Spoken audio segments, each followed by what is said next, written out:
got this 13 GMC here. Andrew sold our friend Brent his TorqStorm supercharger off his little black Silverado, the regular cab one. And we got that all set up in there. I'll jump up here.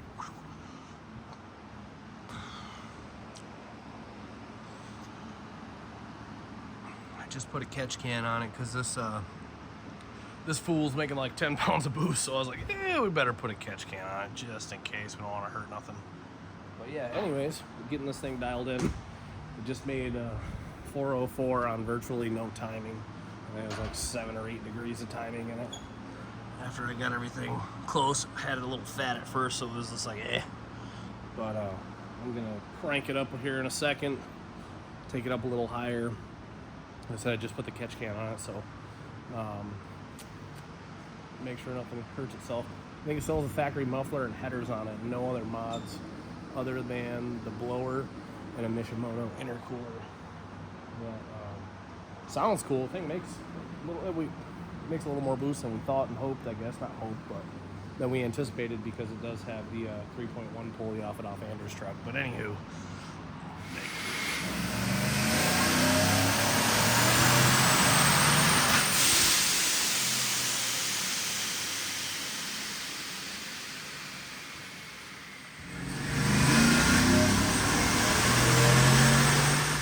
don't mind the tired eyes, guys.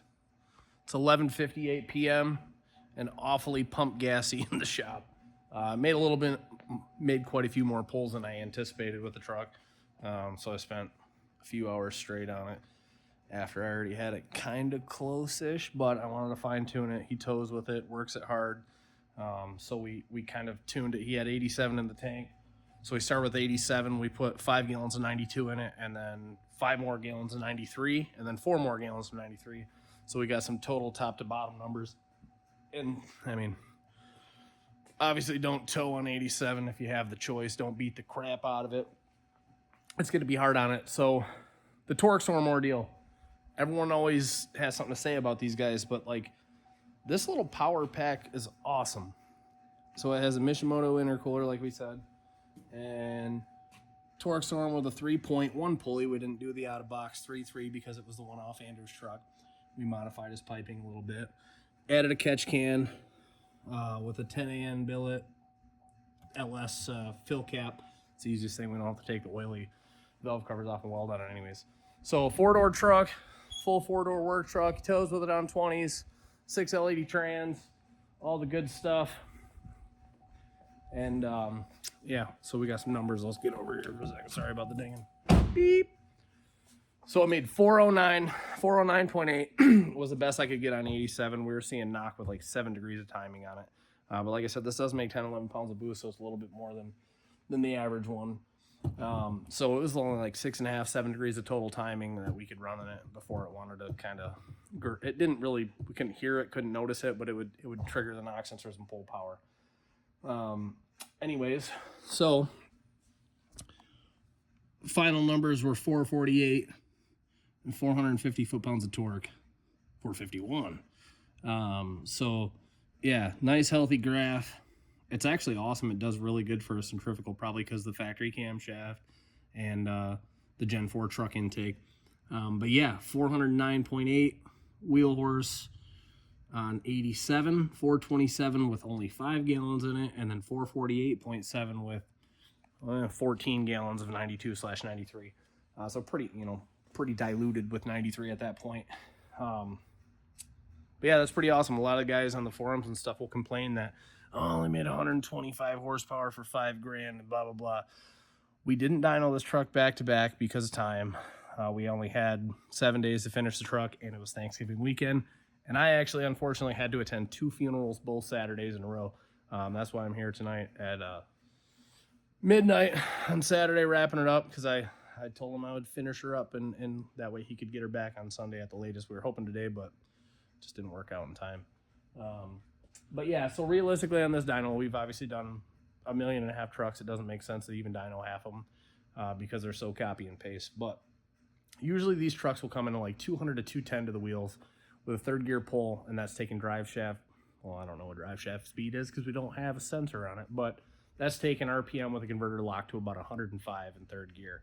I don't like taking them anymore. You've seen in the past we've broke the drive shaft, so we only run them up to about 100 in these trucks, and that's it. So third gear pulls, converter locked. It's very common to see 200 to 210.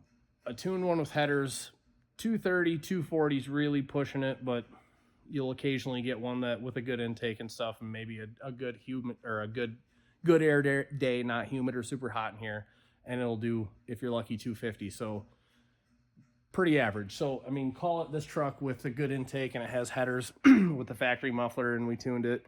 I don't want to take a lot of credit, but you know, we're all right at this stuff. Say it made 250 wheel, pow, now it makes 448. So I mean, realistically, comparing this to other trucks, which is easy to do because we do so many of them, and everyone does a lot of these. So I mean, we picked up almost 200 wheel horsepower, or call it 200 wheel horsepower with the TorqStorm combo on this. With air filter, we didn't put a bottleneck on it or nothing like that, but it has a tube and fin Mishimoto intake, or sorry, tired once again, Mishimoto intercooler on it, just 3-inch piping, and a stock throttle and stock intake. So it's really awesome. I mean, you got to think a couple hundred wheel horsepower for the price of these compared to a lot of stuff. Very, very fair. But I mean, end of the day, it's still awesome. I mean, 400 plus wheel horsepower in one of these with a factory cam is pretty sweet. 450 with a pretty good torque curve is even more sweet. So anyways, we don't do a lot of them. Wish we did more, but they take a long time. They're a lot of work. Most of the stuff we do is usually either bigger or smaller. So anyways, pretty cool comparison stakes, pretty cool rundown of it, and pretty sweet what you can do for what you would want to consider in your own garage. Doesn't take a ton of work at the end of the day, and just have a competent tuner if you're going to run the 3.1 pulley, because it is a little more touchy. And yeah, so anyways, thanks for watching, guys, and like always, TorqStorms, they're awesome for the price, and they're made in Michigan. Really good customer service. But anyways, take care, guys.